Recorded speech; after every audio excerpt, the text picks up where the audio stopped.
Well, I am so glad that you are gathering in a group for this adventure.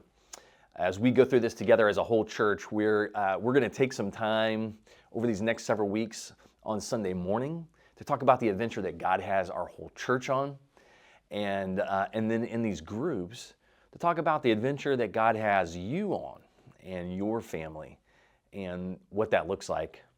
I don't know how you plan adventures. Do you plan adventures? When I get ready to go on vacation, I like to plan. That's my deal. So I put together a spreadsheet. I even brought you one. Our family got to go to Disney a couple of years ago, and that's what it looked like. I planned it all out. I had everything lined up in the columns, and my family gets really upset with me because if anybody veers from the spreadsheet, I'm like, hey, that's not on the plan. We got to do the plan. And that's the way I like to do adventures. I like to know what's coming. I like to have everything laid out. I like to know what it's going to cost by the end, But those really aren't the greatest adventures. I mean, that's the way I like to do it. But when you think about a great adventure, maybe a great adventure you've been on or a great story of an adventure that you've read, they don't happen that way. Actually, the call comes to you. It's often a surprise. It's from somewhere else or somebody else. Like you looked out and you saw a great need and you just stepped in that direction. That's the first step of a great adventure. Or somebody reached out to you and just asked you a question or invited you on a journey. And for whatever reason, you said okay and you stepped. And that first step had a lasting impact. I was thinking about 30 years ago. I was in seminary and I was in a class. It was a ministry type class where we were learning how to lead worship services. And when I got to class that day, there was a guy sitting there I didn't recognize. And he said, "Are you Kaz?" And I said, "Yes." And he said, "My name's Scott McKee, and I'm a pastor at a church in England. And I was asking around, I need someone to come and work with me. And I was asking around, and I was given your name. Would you consider coming to work in England with me?" And I said, no, right? I had just started seminary. It was my first year. I was just in class, and I was like, I just got to get my homework done, and get class done. And he said, well, at least come have lunch with me. And I said, okay. That's how one of the greatest adventures of my life started. I just said, okay. I sat down at lunch, and he said, we have this great opportunity, and you could take a year out of school, and it'll count as an internship, and come move to England and do ministry, do some student ministry with American families and international families that are in the London area. And I don't know why. I finished that lunch. I really wasn't sure. I went home that night. I just was praying about it. For whatever reason, I even considered it. I don't know. Eventually, within a couple days, I called Scott up and I said, all right, I'm in. I'll do it. Well, that led to an incredible year of ministry where I got to thrive in ministry and do student ministry and build relationships with people I never expected. In fact, there was another young intern there. Her name was Cammie, and she was also doing student ministry. And that's where I met my wife doing ministry together. It was the beginning of an incredible journey. And Scott McKee went on to pastor other churches in the United States. And later I worked for him, and that's how I became part of this network of churches that we're a part of. The EPC was through that relationship I had with him. And really the reason I'm here in this church today is because 30 years ago, I said yes to some crazy lunch. And it was the first step on an adventure I probably never could have imagined. And yet I think about the ripple effects of that, how that affected me and changed me, and how it's affected my family, and the trajectory it took me and my family on for years and for the years to come. And I wonder what adventure God has for you, because He has one for each one of us. Some of those adventures seem huge, and some seem small. But the adventure actually has ripple effects, not just for you, but for the next generation and the generation after that, for your kids and your kids' kids. So over these next few weeks, I want us to take a look at this adventure. And I want us to think about it with a big picture perspective.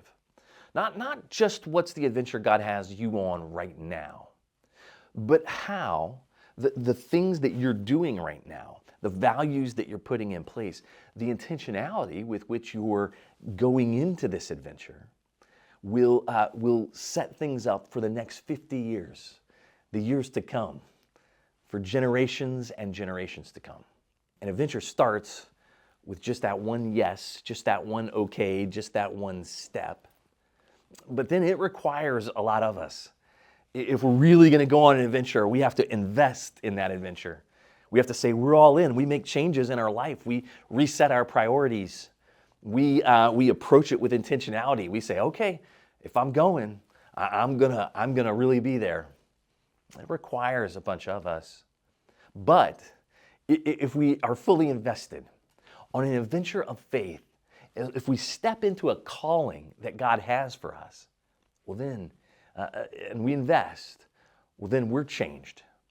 And not only are we changed, but the people around us, our kids and our neighbors' kids and the generations even beyond that. You see, it has a ripple effect.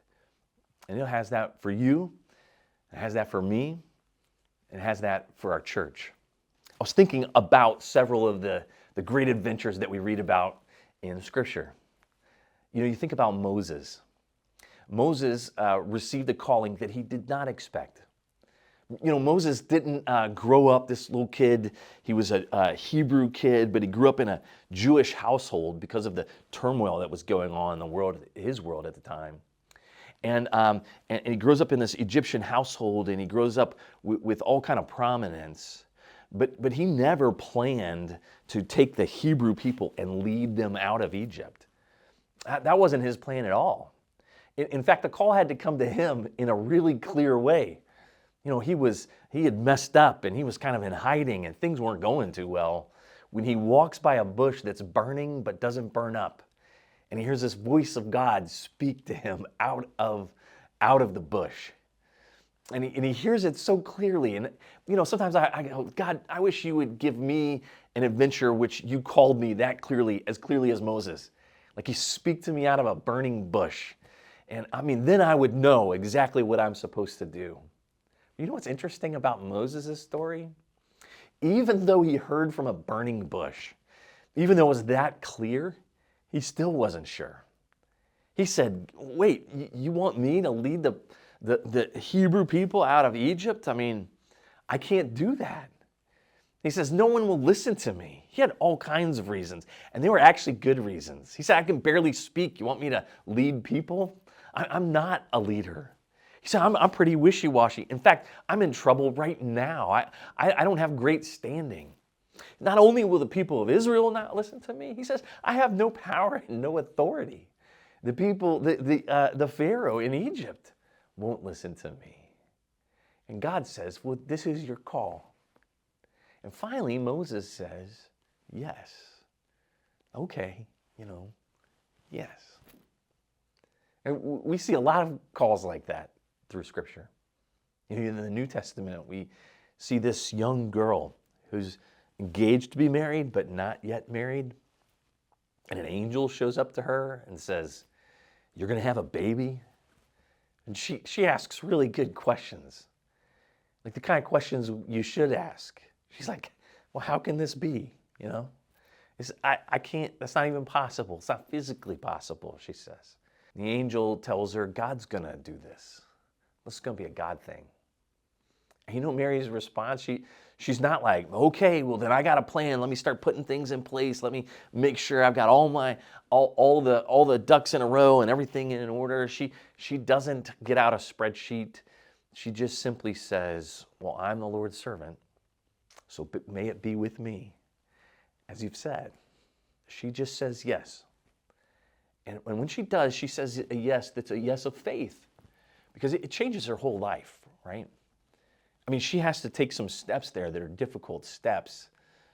She and Joseph walk together through something that they were not expecting, but they do it. They invest. Of course, we know that's how Jesus comes into the world. I mean, think of the impact, generation to generation to generation, because they said yes to an adventure. Or I think of the Apostle Paul.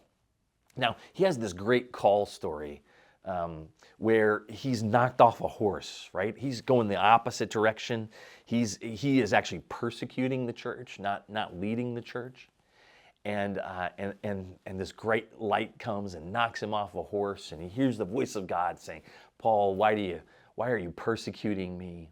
And that's his call story. And it's a change, and he makes a big change there. But that one's the big glamorous one. You know, the one that I get just excited about is it comes later.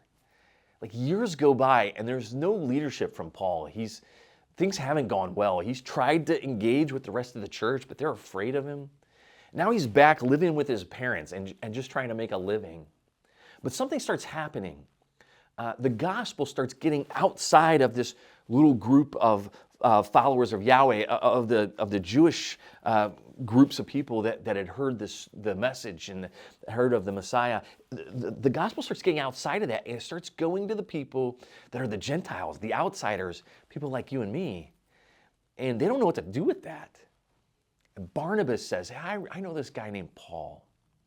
And Barnabas goes to see Paul. He goes and finds him. He has to ask around. And he finds Paul and says, "Paul, we need you to come and engage with and minister to and share the gospel to the Gentiles, to the outsiders."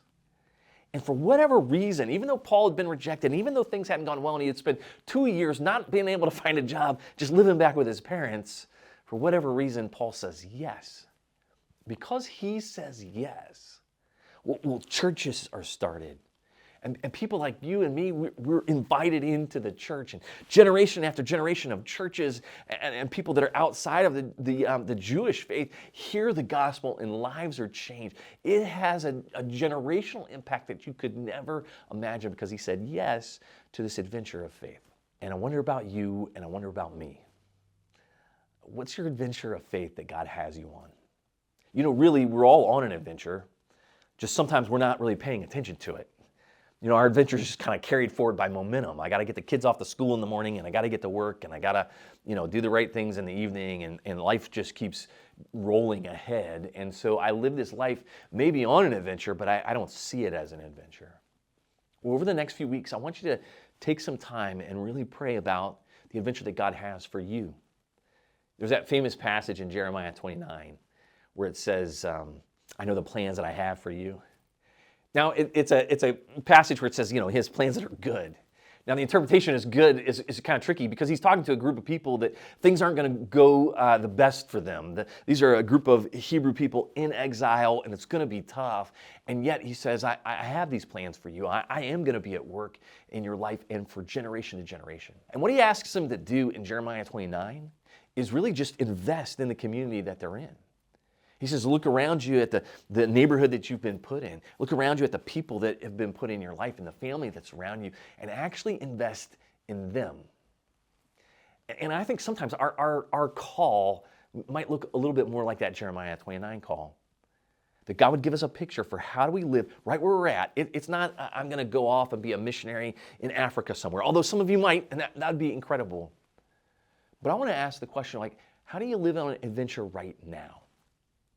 And over the next few weeks, here's what we're going to do. We're going to take a look at the values that God has placed in our hearts and the values that He gives us from Scripture. And you're going to look at your own personal values and your family values. And then we're going to take some time and we're going to pray, God, what's the big dream that you have for me and my family? Not just for right now, but what's the 50-year dream? What's the generational dream, that kind of impact that you might have through me and through my family? And then we're gonna look at, well, what would a kind of a mission statement for our family look like? How are we gonna live in such a way now that we're intentional about the adventure that we're on, and so that we're able to impact our neighborhood, our community, and our family. We're gonna look at that for your family, for you personally. And we're also gonna talk about how do we do that as a church. Guys, I am so excited that you're on this journey with me. I hope that this has impact for each one of our families, not just for this year and next year, but for the 50 years to come.